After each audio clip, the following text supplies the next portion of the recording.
대형 산불이 발생한 경북 울진과 강원 강릉, 이 동해에는 총력 진화 작업이 펼쳐지고 있습니다. 하지만 현장 상황이 좋지 않아서 진화 작업이 속도를 내지 못하고 있는데요. 전문가와 함께 현재 산불과 진화 상황 자세히 살펴보겠습니다.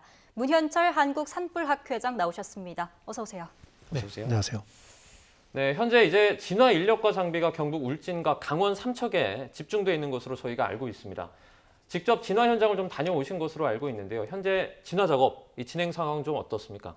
네, 진행 상황이 더딜 수밖에 없는 그런 기후적인, 지형적인 특징이 있습니다. 네. 첫째, 그 기후적인 특징은 바람이 매우 강하게 불고 있고 이 바람의 방향이 자꾸 수시로 바뀝니다. 네. 그리고 산불이 발생하는 지역의 지형적 특징이 경사가 아주 심한, 그리고 사람들이 이렇게 쉽게 접근하기 어려운 임도 같은 것이 많지 않은 이런 특징이고, 또 숲의 환경이 지금 화면 보는 것처럼 침엽수림, 소나무 중심의 단일 수종이 중심을 이루다 보니까 네. 산불에 매우 취약한 숲의 구조를 가지고 있고요. 네. 그다음에 이 낙엽층들이, 연료들이 많이 쌓여 있는 그런 문제들, 이런 것들과 늘 복합적으로 매우 이렇게 그 강풍이 불면서 산불이 발생을 하고 있기 때문에 네. 이게 좀 진화가 쉽지가 않습니다. 이제 학 회장님께서 침엽수림 관련해서 말씀을 해주셨는데 이 나무의 종과 관련해서 이게 상관이 있습니까? 매우 깊은 관련을 가지고 네. 있습니다. 어떤 상관이 있습니까? 침엽수림은 이렇게 불이 났을 때 이렇게 마르지 않은 잎들도 강한 불이 때리게 되면, 뭐 이렇게 강한 불이 이렇게 붙게 되면 네. 폭발하듯이 이렇게 불길이 확 올라갑니다. 네. 이걸 수간화라고 하는데, 이런 현상들은 산불을 매우 더 크게 촉진시키고요. 네. 요게 심지어는 2km까지 불씨를 날립니다. 네. 2002년 청양 산불에서 관찰된 건데 불씨를 2km까지 날려버립니다. 이 얘기는 도로, 강, 하천 이런 거 아무 소용이 없습니다. 바람 따라서 날아가 버립니다. 네. 자, 그런데 활엽수림은 이런 수간화 현상이 없습니다. 자, 첫째, 이런 동절기에는 이파리가 없고요. 또 여름 같은 때는 이파리가 있더라도 수분이 많이 함유하고 있기 때문에 불이 이렇게 확 붙어도 확 이렇게 불 기운이 수그러드는 특징을 가지고 있습니다. 그래서 향후에 너무 이제 저 뒤에 결론에서 나올 얘기지만 숲의 구조를 우리가 바꿔야 된다. 특히 동해안 건조풍이 많이 부는 대형 산불이 발생하는 많은 곳에 어떤 형식으로든 혼합림을 조성해야 된다. 네. 활엽수를 많이 심어야 된다. 그런 것들이 앞으로 우리의 연구 과제이다. 이렇게 진단하고 싶습니다. 예. 네.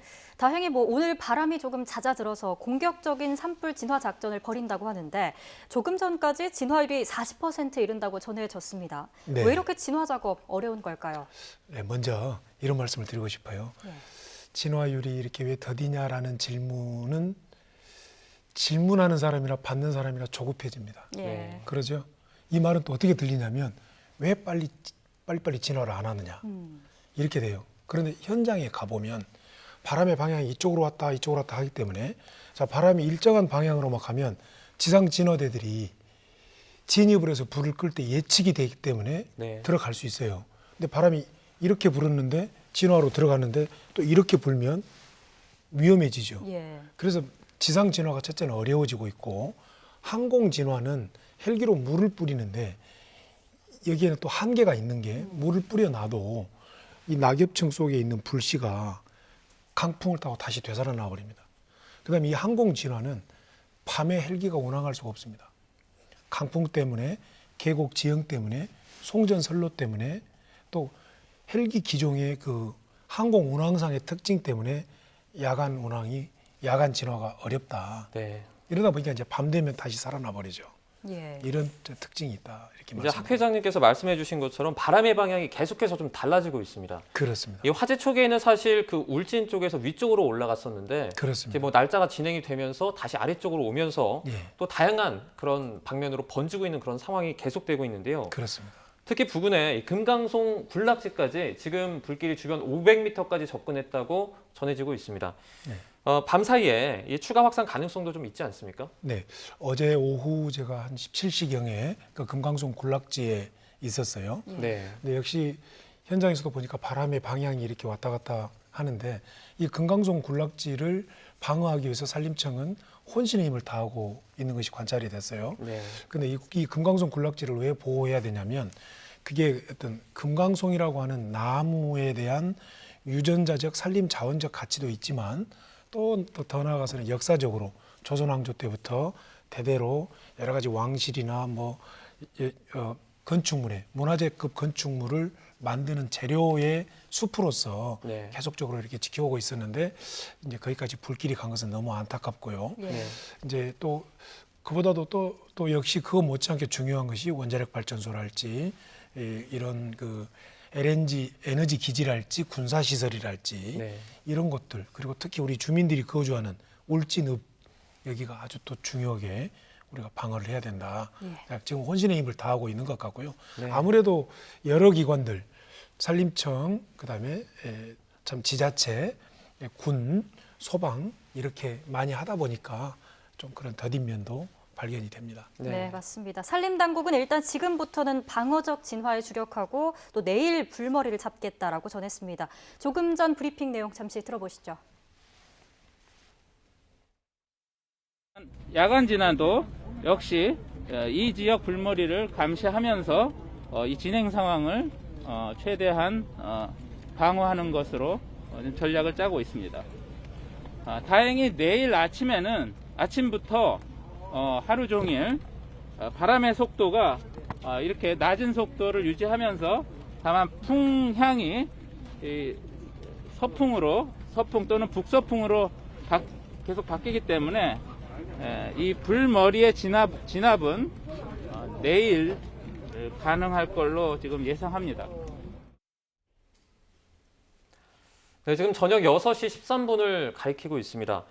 오늘 해가 완전히 지기 전까지 불을 완전히 끄기는 좀 어려울 것 같은데요. 이 밤 사이에 추가 확산을 좀 최소화하기 위해서는 어떤 노력들이 좀 필요할까요? 네, 어제 저녁 때 브리핑 때 그 방금 말씀하신 네. 산림청장께서 말씀하시기를 아마 이렇게 좀 완전 진화가 지연될 것이다.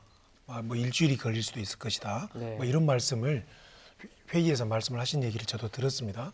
저도 동의합니다. 지금 현재 우리는 이 산불을 일단 인명 피해를 최소화하고 확산을 막는 것에 첫째 초점을 맞춰야지 네. 완전 진화가 언제 되겠냐 이렇게 하기에는 세 가지 이유 때문에 그런 논의가 바람직하지 않습니다. 네. 첫째는 면적이 너무 넓습니다. 네. 두 번째 계속 강풍이 불고 있습니다. 세 번째 지형 지리가 매우 경사가 심하고 숲 구조 자체가 아까 말씀드린 대로 이런 침엽수 단일 수림으로 이루어져 있다. 참 그렇기 때문에 지금 상태에서는 확산을 저지하면서 낮 시간에 항공 진화를 충실히 하고 또 그 외에 지상 진화를 어떻게 강화시킬 것이냐 이것이 숙제입니다. 네. 그래서 지금 말씀하신 대로 밤에는 지상 진화 특수 진화대들이 들어가서 위험한 곳으로 확산되는 것을 사수를 하고 있습니다. 막고 있습니다. 네. 예. 네, 현재 사흘째 산불이 이어지고 있습니다. 이 산불 진화 역량을 더 강화해야 한다. 이런 시각에 대해서는 어떻게 보십니까? 중요하신 지적인데요. 크게 산불은 두 가지 방식으로 진화를 합니다. 예. 공중에서 물을 뿌리는 항공 진화, 네. 그리고 참 지상에서 이렇게 불을 끄고 뭐 이렇게 물을 뿌리고 또 호수를 들고 이동해서 물을 뿌리는 지상 진화 이렇게 나누어지는데요. 예. 네.